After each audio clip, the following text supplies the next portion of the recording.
Hello everyone, I am Shwetambari Sharma from KMS fashion. आज हम class 12 fashion studies home science के लिए ancient near east draped costumes की बात करने जा रहे हैं, जिसके अंदर सबसे पहले हमारा आता है मेसोपोटामिया। मेसोपोटामिया क्या है? मेसोपोटामिया एक तरह का एंशियंट कल्चर है, एक एंशियंट ग्रेट सिविलाइजेशन है, जो किसको कंसिस्ट करती है?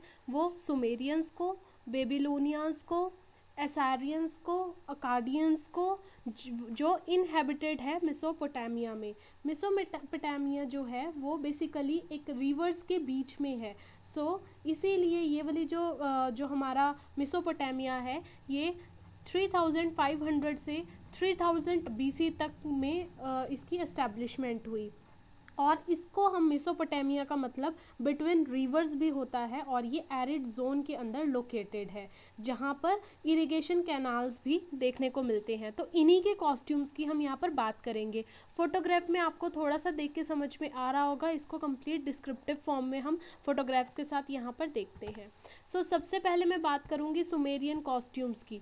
सुमेरियन कॉस्ट्यूम्स जो होते हैं, आप यहाँ पर स्कल्पचर्स के ऊपर देख पा रहे होंगे, बेसिक गारमेंट्स होते हैं दोनों के लिए, आदमियों के लिए भी और औरतों के लिए भी। Basic garment for both men and women. इनकी जो लेंथ होती है वो एंकल लेंथ तक रहती है। रैप अराउंड स्कर्ट रहती है, मींस वेस्ट पे एक राउंड रैप स्कर्ट रहती है और एंकल लेंथ रहती है। और इस जो स्कर्ट है इसको कोनेक्स बोलते हैं, kaunakes skirt tied at the waste.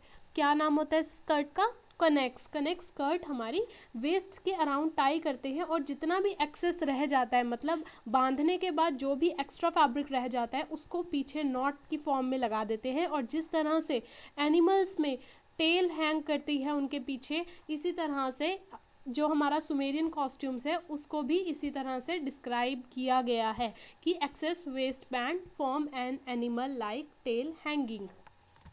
Next is our Babylonia costumes. Babylonia costumes आपने इंडियन साड़ीज़ देखी होगी। इंडियन साड़ीज़ के अंदर मैं आपको हिंदी में डिस्क्राइब कर रही हूँ, पहले आप वो सुनिए, उसके बाद हम इंग्लिश में यहाँ पर लिखा हुआ भी पढ़ेंगे। साड़ी में आपने देखा है कि एक आर्म पिट के नीचे से हमारा एक निकलता है, जो आपका आर्म होल होता है, आर्म पिट होता है, उसके नीचे से एक साइड से निकलती है इसी तरह से, और दूसरे में वो शोल्डर पे हैंग करते हैं। मतलब एक शोल्डर, जो अगर आप इंडियन साड़ीज़ देखते हैं तो एक शोल्डर पे ही इंडियन साड़ीज़ होती है, दूसरे पे नहीं होती। सेम एज जो बेबीलोनिया कॉस्ट्यूम्स है उसके अंदर भी क्या होता है, दो तीन चीज़ें हैं। जैसे जो हाई रैंक के लोग होते हैं, हाई रैंक मतलब जो अपने आप को उच्च जाति का मानते हैं, और कुछ अपने आप को उनकी ही कैटेगरी में, उनकी सिविलाइजेशन में नीच जाति का, लो रैंक वाले लोग बोला जाता था।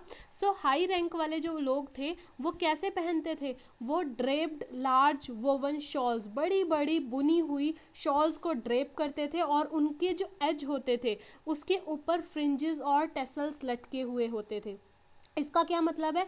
जितना उच्च जाति का इंसान होता है उसके जो एजेस होते हैं, उसकी शॉल की एजेस होते हैं, उस पर उतने ही फ्रिंजेस और टेसल्स लटके होते हैं। और जहाँ पर नीच जाति का अगर वो पर्सन है तो वो सिंपल लिनन की स्कर्ट पहनता था। The shawl draped under the armpit across the body with the excess fabric covering the left arm and thrown over the left shoulder, leaving the right shoulder and arm bare. जैसा मैंने अभी आपको already बता दिया है कि Indian saris के अंदर जैसे एक तरफ से आर्मपिट के अंदर से हम निकाल के दूसरे शोल्डर पे कवर कर देते हैं, और जो एक शोल्डर है हमारा, जो राइट शोल्डर है और आर्म है राइट हमारी, वो कैसी रहती थी? वो बिल्कुल बिना कपड़े की रहती थी, नंगी रहती थी, उस पर कोई भी कवरिंग नहीं होती थी। इस तरह से बेबीलोनिया का कॉस्ट्यूम जो है वो बनाया गया। नेक्स्ट है एस्केरियन कॉस्ट्यूम्स। एस्केरियन कॉस्ट्यूम्स यहाँ पर आप देख भी पा रहे हैं। The Assyrians wore either rectangular or semicircular draped shawl with a short sleeve tunic. इनकी एक ट्यूनिक के वे में एक रेक्टेंगल या सेमी सर्कुलर ड्रेप्ड शॉल होती थी। सेमी सर्कुलर मतलब फुली सर्कुलर नहीं होती है, लेकिन आधा सर्कल की तरह या रेक्टेंगल शेप की शॉल होती है, जिसको वो ड्रेप करते हैं। और उनकी स्लीव्स कैसी होती है? ट्यूनिक की शॉर्ट स्लीव्स रहती है।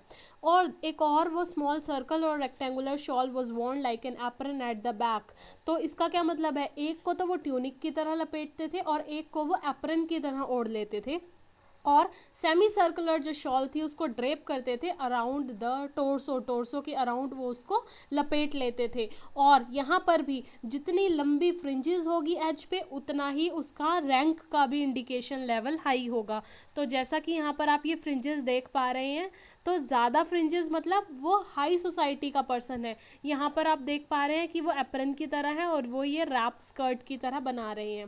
सो we have with our Mesopotamia civilization developed हुई थी हमारी रिवर्स के बीच में। रिवर्स कौन सी थी? टिग्रिस और यूफ्रेट्स, इसीलिए इसको बिटवीन रिवर्स का भी नाम दिया गया है। क्लियर? सो यहाँ पर बेसिकली हमारे कितने थे? एक तो हमारा जो कल्चर था वो हमारा एक तो था बेबीलोनिया का, अकाजियंस का, एसारियंस का और सुमेरियंस का।